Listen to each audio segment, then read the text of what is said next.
Hey everybody! Ever feel like you're running around but not getting anything done? We've all been there. So, get comfy, grab your notebooks, and get ready to learn about the 7 habits for effective time management.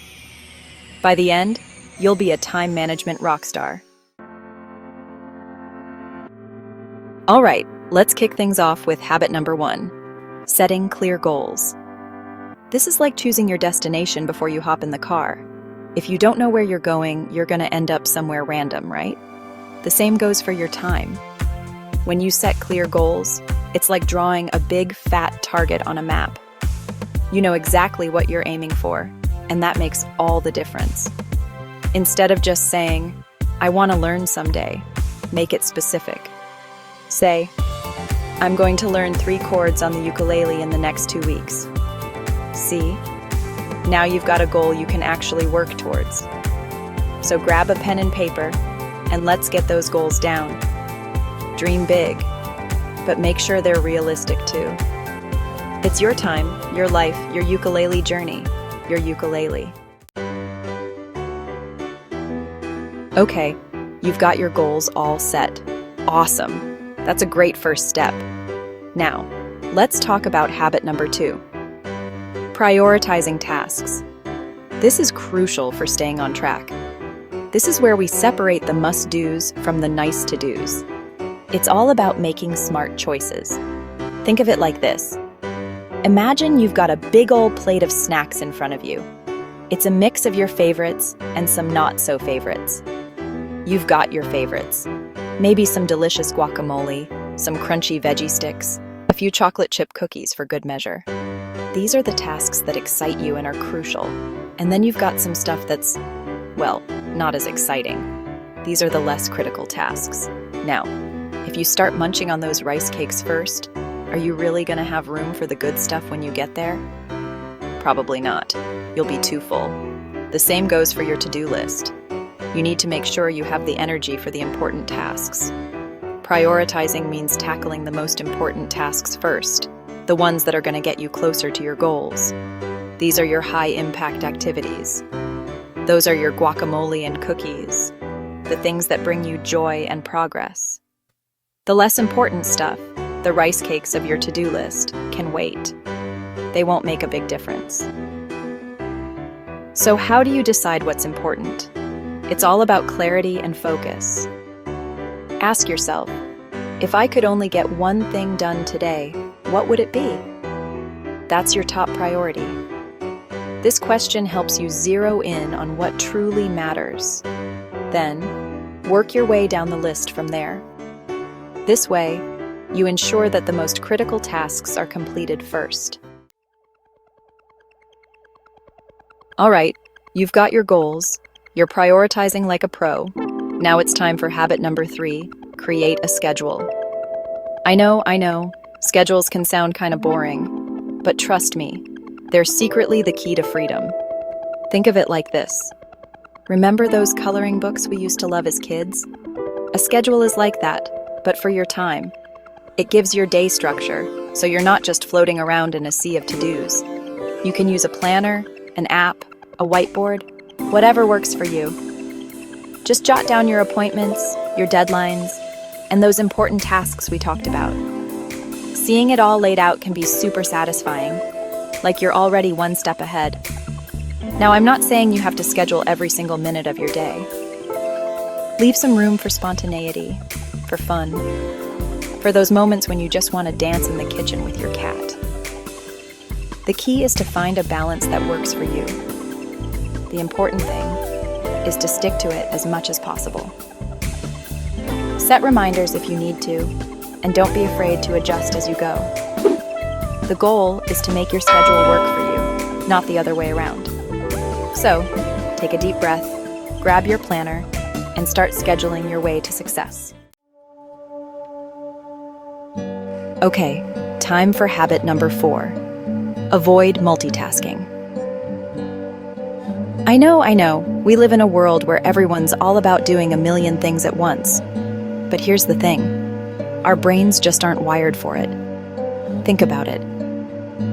Have you ever tried to have a conversation while also scrolling through social media?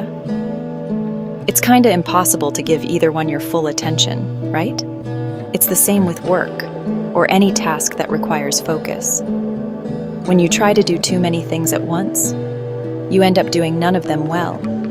Your brain gets all frazzled, you make mistakes, and it takes way longer to get anything done. So here's the secret. Focus on one task at a time. Give it your undivided attention. You'll be amazed at how much more you get done when you're fully present and engaged. All right, let's talk about habit number 5. Take breaks. This habit is crucial for maintaining your overall well-being and productivity. This one's important, people. We're not machines. We can't just go all the time without burning out. Constant work without rest can lead to stress and decreased efficiency. Think of it like this. Imagine you're running a marathon. It's a long and grueling race that requires endurance. You wouldn't expect to run the entire thing without stopping, right? Even the best athletes need to pause and catch their breath. You'd need to pace yourself, take breaks to refuel and recharge. This helps you maintain your energy levels and keep going strong. It's the same with our brains. They need breaks too. Our mental capacity isn't infinite. Stepping away from your work for a few minutes can actually make you more productive in the long run. A short walk or a quick break can do wonders. So set a timer for yourself, maybe every hour or so. And when it goes off, get up, stretch, move your body, grab a snack, step outside for some fresh air. These small actions can have a big impact. Do whatever you need to do to clear your head and come back feeling refreshed. A clear mind is a productive mind. And here's a little secret. Sometimes the best ideas come to us when we're not even trying to think. Inspiration often strikes when we least expect it. Remember, taking breaks isn't being lazy, it's being smart. It's a strategy for success and sustainability in your work life. Okay, we're on to habit number 6, eliminate distractions. This one's all about creating a space where you can focus and get things done. Think about it like this. Imagine you're trying to have a conversation with someone in a crowded, noisy room. It's tough to hear, right? Your attention keeps getting pulled in a million different directions. It's the same with our work environment. If you're surrounded by clutter, noise, and other distractions, it's going to be hard to concentrate. So, take some time to create a workspace that's calm, organized, and conducive to focus. Maybe that means decluttering your desk, putting your phone on silent, or investing in some noise-canceling headphones. And here's a big one. Social media. It can be a huge time suck. If you're working on something important, resist the urge to check your notifications every 5 seconds. All right, we've made it to our final habit. Habit number 7. Review and reflect. This one's all about taking a step back and seeing what's working and what's not. Think of it like this. Imagine you're baking a cake. You wouldn't just throw all the ingredients in the oven without checking the recipe first, right?